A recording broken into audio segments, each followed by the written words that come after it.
UP विधानसभा चुनाव के लिए लगातार प्रचार कर रहे इमाम प्रमुख बैरिस्टर असदुद्दीन ओवैसी इस वक्त जो है हेलीकॉप्टर से देवबंद पहुंच चुके हैं। उनको देखते ही उनके समर्थक जोरदार नारेबाजी भी करने लगे। आपको बता दें कि यूपी विधानसभा चुनाव को लेकर लगातार इमाम प्रमुख बैरिस्टर असदुद्दीन ओवैसी जनसभाएं कर रहे हैं और अपना पैगाम जो है अवाम वोटर्स जनता के बीच पहुंचाने का काम कर रहे हैं। दोस्तों, खास बात यह है कि जब से यूपी में पहले चरण का चुनाव हुआ है उसके बाद से लगातार जो है वोटर्स को लुभाने के लिए तमाम पार्टियां जद्दोजहद कर रहे हैं। इस बीच आप ये वीडियो जो देख रहे हैं, इस वीडियो में ये देख रहे हैं कि किस तरह से प्रशासन और पुलिस खास के जो है ओवैसी साहब का किस तरह से हिफाजत में जुटे हुए हैं। जिस तरह से उन पर जो पिछले दिनों हमला हुआ था, जो फायरिंग हुई थी, उसके बाद से जो है प्रशासन काफ़ी सतर्क हो गई है और काफ़ी ज़्यादा जो है ध्यान देने लगी है बैरिस्टर असदुद्दीन ओवैसी के काफिले पर, और जनसभाओं में भी पुलिस काफ़ी ज़्यादा देखने को मिल रहा है। इस बीच दोस्तों आपको बता दें कि देवबंद में जो है आज बैरिस्टर असदुद्दीन ओवैसी का प्रोग्राम होने वाला है और आप देख रहे होंगे कि किस तरह से जो है उनके समर्थक के अंदर जोश और वो जज्बा देखने को मिल रहा है और लगातार वो जो है अपने कायद और अपने नेता को देखकर नारेबाजी भी कर रहे हैं और प्रशासन काफ़ी सतर्क नजर आ रही है।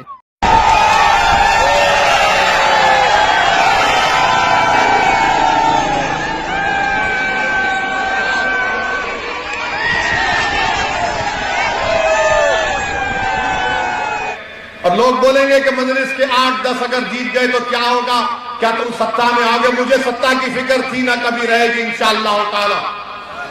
मैं नहीं चाहता कि मेरी गाड़ी के ऊपर लाल वो क्या लाइट लगे और टाई टाई करके फिरते रहे। मुझे मंत्री और संतरी से मतलब नहीं, मुझे आपसे मतलब था, है और रहेगा इंशाअल्लाह ताला।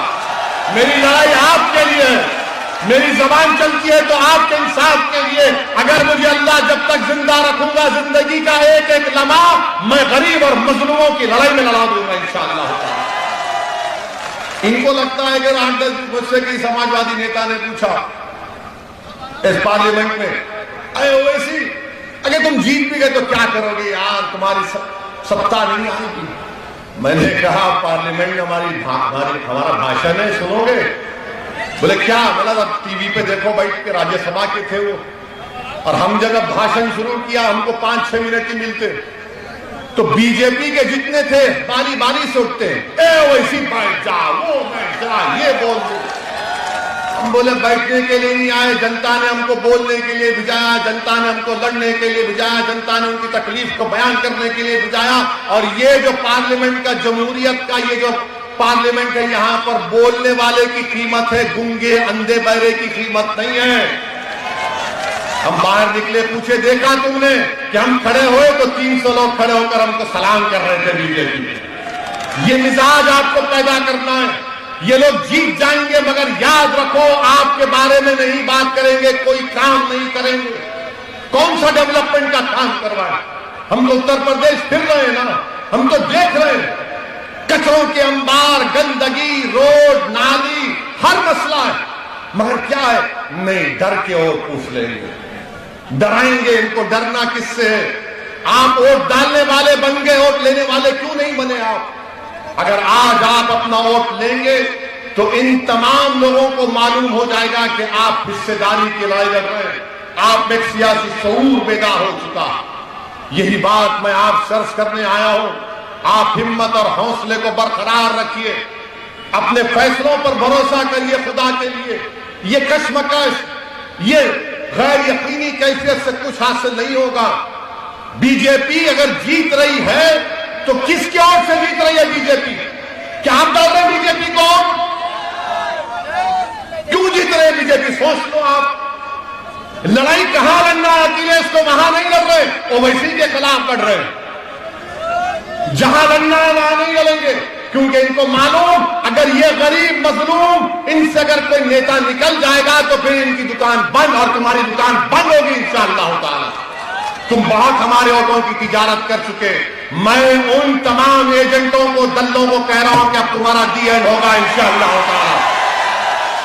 मैं यहां पर सिर्फ एक चुनाव के लिए नहीं आया हूं, मैं आता रहूंगा जब तक रब्बे करीम मुझे जिंदा रखेगा, मैं आता रहूंगा। अब तुम तैयार हो जाओ, 24 का भी पार्लियामेंट इलेक्शन मजलिस लड़ेगी इंशाअल्लाह ताला। मेरी जिम्मेदारी है, मेरी जिम्मेदारी है।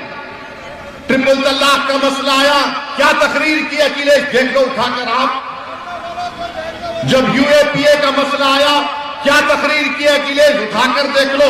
वो यूएपीए का कानून जो दिल्ली में एनआईए का इंस्पेक्टर दिल्ली में बैठकर मुरादाबाद के किसी एक नौजवान को टेररिस्ट घोषित कर सकता है, उस कानून की मुखालिफत हमने की, उस कानून के खिलाफ डिवीजन हमने मांगा, उस कानून के धज्जियां दलाइल के साथ हमने की। समाजवादी और कांग्रेस ने अमित शाह के लाए हुए कानून की तायीद की, और हम तो कहते हैं कि हमारी वजह से, अरे शर्म करो, तुम झूठे हो। तुम्हारी वजह से यूएपीए के कानून में लखनऊ में, दिल्ली में, देश के कोने कोने की जेलों में बच्चे सड़ रहे हैं। 2-2 साल 3-3 साल बेल नहीं होती, क्योंकि तुमने उस कानून को पास कराया, इन्होंने तायीद की थी उसकी। मेरी जबान कड़वी क्यों है, मुझे गुस्सा क्यों आता, ये नाइंसाफी को देख नहीं सकता। यूएपीए के कानून में उन्होंने तायीद की। पूछो समाजवादी से, कांग्रेसियों से। अब कांग्रेसी आकर बड़े बड़े ज्ञान देते हैं, बड़ी बड़ी बातें करते हैं। मेरे अजीज दोस्तों और बुजुर्गों, मैं उम्मीद करता हूं कि आप अच्छा फैसला लेंगे, और मैं हमारी मां और बहनों से अपील कर रहा हूं कि 14 तारीख के दिन इंशाअल्लाह ताला अगर आप हिजाब, निकाब और चादर डालती है तो जरूर डाल कर आइए। आजकल मीडिया को और ये दूसरे लोगों को बड़ा शौक हो गया, नहीं हरी चादर बुरखा ये महिलाओं को दबाने की निशानी है। अब मेरे घर में क्यों झांक रहा, तेरे घर में झांक। मेरी बेटी, मेरी बीवी, मेरी पत्नी, मेरी अम्मा, मेरी खाला, वो कैसे जिंदगी गुजारेगी, उसका हक है, वो सुप्रीम कोर्ट कह चुका है। अब मैं क्या तुम बोले सो खाऊंगा, तुम जो बोले पहनूंगा। तो मैं आपको बताना चाह रहा हूं कि अपने हौसले और हिम्मत को बुलंद रखिए, डरने और घबराने की जरूरत नहीं है। हम जिंदगी में, इस दुनिया में आए हैं तो एक ही बार मरेंगे, बार बार नहीं मरेंगे, याद रखो आप, एक ही बार। और जब अल्लाह बचाना चाहेगा हर आदमी बचेगा, जब वक्त आएगा चले जाएंगे, मगर जब तक जिंदा वैसी को अल्लाह रखेगा, इंशाअल्लाह ताला मैं अपनी मां को और अपने मरहूम बाप को हशर के मैदान में शर्मिंदा नहीं होने दूंगा। मैं मौत के डर से जालिमों से समझौता नहीं करूंगा, मैं मौत के डर से बातिल ताकतों से समझौता नहीं करूंगा, मैं मौत के डर से मजलूमों का साथ नहीं छोड़ूंगा, मैं मौत के डर से कमजोरों का हाथ पकड़ना नहीं छोड़ूंगा। जब तक अल्लाह जिंदा रखेगा लड़ता रहूंगा, लड़ता रहूंगा। अगर मौत लिखी है तो कोई नहीं रोक सकता, अगर बका लिखी है तो कोई नहीं मार सकता इंशाअल्लाह। मेरे अजीज दोस्तों और बुजुर्गों, 14 तारीख के दिन मुत्तहदा तौर पर एक होकर एक शीशा पिलाई हुई दीवार की तरह अपनी हिस्सेदारी की लड़ाई के लिए आगे बढ़िए।